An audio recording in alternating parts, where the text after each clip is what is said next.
The boy stood barefoot on the cold marble floor of the busiest bank in the city, holding a crumpled slip of paper against his chest as if it were the last thing he owned in the world. People stared at him as they walked by, his torn shirt, streaks of dust on his cheeks, and wide, uncertain eyes made him look painfully out of place. Minutes earlier, the guard had almost stopped him from entering, but the boy had insisted, whispering with trembling resolve that he had something important to do. And now he stood there, ignored by most, pitied by some, until the millionaire at the counter turned toward him, smirked, and asked what on earth a child like him could possibly want in a place like this. If you believe every act of kindness matters, every soul deserves a chance, and every story has the power to change someone's heart, take a moment to like, comment, share, and subscribe to the channel.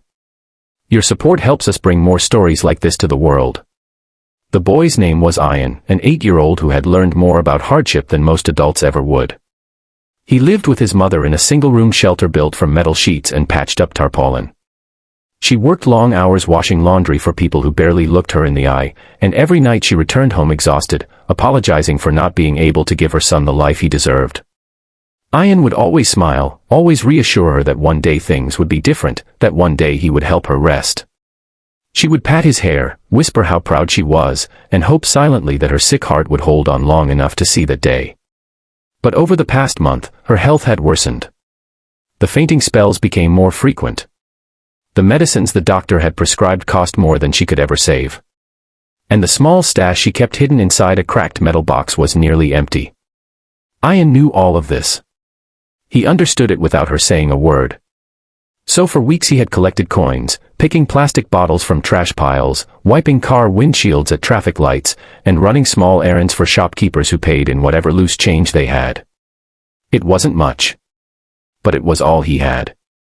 He counted the coins every night under the dim glow of a flickering bulb, whispering a silent promise to himself, if he could save enough, maybe, just maybe, he could buy one of the medicines his mother needed.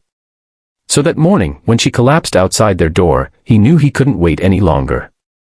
He grabbed his little paper slip with the coins wrapped inside, ran all the way to the bank, and told the guard he needed to check his balance. Inside, the employees stared. Some with confusion. Some with embarrassment. But the millionaire behind the polished desk, Imran Farooq, owner of several companies, known for his sharp tongue and louder ego, threw his head back and laughed. The sound echoed across the hall, sharp and cruel. Ian lowered his gaze but stood his ground. When Imran asked again what he wanted, the boy lifted his trembling hands and repeated softly, "I just want to check my balance." The laughter grew louder. But Ian remained still. Something in his eyes, something pure, exhausted, yet unbroken, made the room grow strangely quiet. One of the younger clerks stepped forward hesitantly, asking for the slip. Imran waved him off dramatically, still amused, and declared that he wanted to handle this himself. He told the staff that if the boy wished to check his balance, then he, the great businessman, would personally show him what a real bank balance looked like. He took the paper from Ian's hands, still smirking, and inserted the numbers into the system. But the smirk didn't last. The screen turned black. Then it displayed a message. The room fell silent. Imran's face shifted, slowly, visibly, from amusement to disbelief, then to something deeper, something almost painful. Because the balance was not money. It was a trust statement left behind by someone else, a man whose name Imran recognized immediately.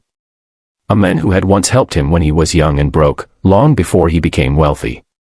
The man who had died years ago, leaving behind a small trust for his only child, a child who had disappeared from records after his wife moved away. Ian. The boy's name was on the account.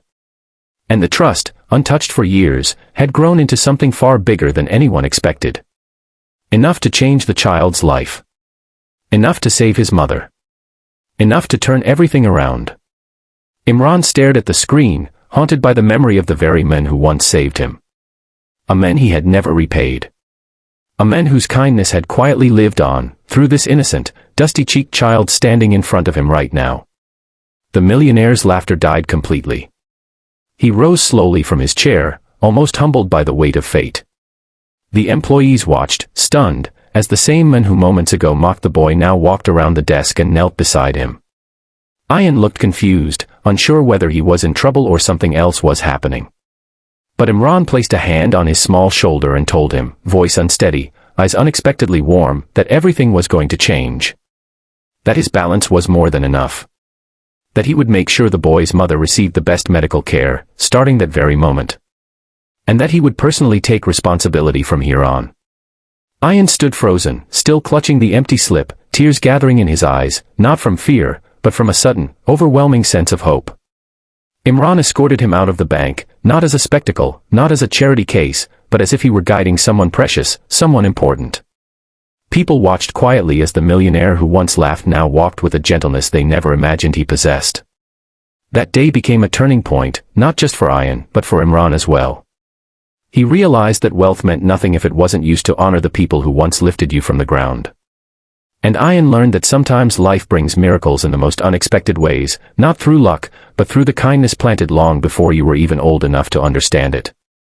If this story touched your heart, please support Everyday Heroes by liking, sharing, commenting, and subscribing. It helps us bring more inspiring stories to those who need to hear them. Before you go, tell us in the comments, what part of Ian's journey moved you the most? And remember, every act of kindness has a ripple, sometimes one that reaches across generations.